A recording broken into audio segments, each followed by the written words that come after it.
د پښتنو ډریوران سره اوس په یو بل نوي شکل باندې ظلم روان دی. د پرونه څخه په کشمیر او شاوخوا سیمو کې داسې غله راشوه سوي دي چې د پښتنو پر ګاډیانو باندې فایرینګونه وکړي، ګاډیانو سره ټایرونه وولي، ګاډیانې ودروي چې په ګاډیانو کې کمې پیسې وي هغه هم د ځان سره ویسي، او چې کوم ډریور او کلینر پکښې هغه هم بوځي لاپته یې کړي، هغوی کړي او بیا هلته ویډیو ویزینګ کوي، بار بار ول ورکوي، ټکول ورکوي، او هغه ویډیو یې بیا فیسبوک یا پر واټساپانو باندې پلرو تور واستي چې موږ ته دونه پیسې راکړئ، کني موږ به داسې ډریوران در مړه کوو.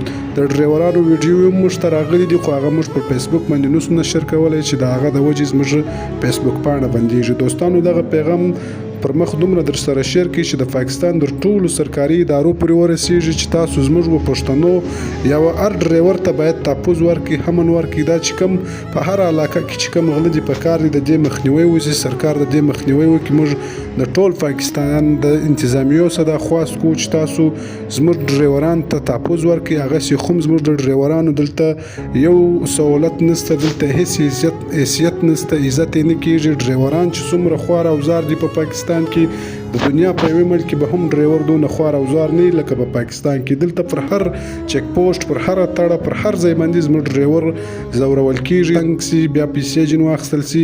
پر هر چیک پوسټ، پر هر ځای باندې زموږ ډریوران ذلیله دي. او اوس چې کوم د غلو مسله ده، په کار دی سرکار پر دې سخت اکشن واخلي چې دا هیڅ لمر پرې وتلی نه، چې کوم ډریوران خواران پر هره سیمه روان دي پر هغه غلو ورته ولاړ، بیا یې پورته کوي، بیا یې ټکي، ګاډیانې هم ور خرابې کړي او پیسې هم په زور ځینې غواړي. او دا پیغام در بلوچ شیواني ماما پرې هم ورسوي چې دی په ویډیو پیغامو کې و چمن و خلکو ته دمکي ورکوي، وایي چې د کلاشینکو په زور د چمن خلکو زموږ ګاډیانې درولې دي. پر دغه ځای باندې بلوچ ماما چیرې چې د ګاډیانو د یونین صدر وځان ته وایي چې دلته ډریوران ځګرول کېږي، دلته د ډریوران څخه پتې اخیستل کېږي، او دلته ډریوران پر ګاډیانو باندې فایرینګونه کېږي، هغه وړل کېږي، باقاعده په کمرو کې ظلمونه پر کېږي، بیا د پلرو د ورونو څخه پیسې راغوښتل کېږي.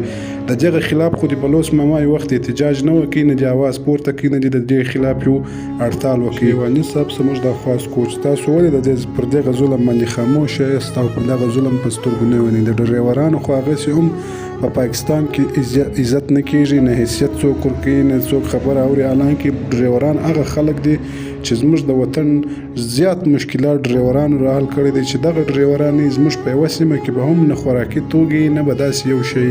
په کار د دغه ډریورانو عزت وسي، د دغه تحفظ وسي، و دې ته امن ورکول سي، د دې عزت سرکار و. د ټوله سوشل میډیا د ملګرو سره مې دا خواست دی چې د دغه ډریورانو حواس پر خپله سوشل میډیا باندې پورته کړي او دا د سرکاري ټولو ادارو پورې ورسوي چې د دغه ډریورانو سره چې کوم روان ظلم دی، یا کوم فایرینګونه پر دوی کېږي، یا کوم غله دوی ته درېږي، دې ته د امن ورکول سي، دې ته د تحفظ ورکول سي. دوستانو دغه پیغام پر مخ در سره شیر کړئ او د معلوماتو دپاره زموږ شاکر سنګري پیج در سره فالو کړئ.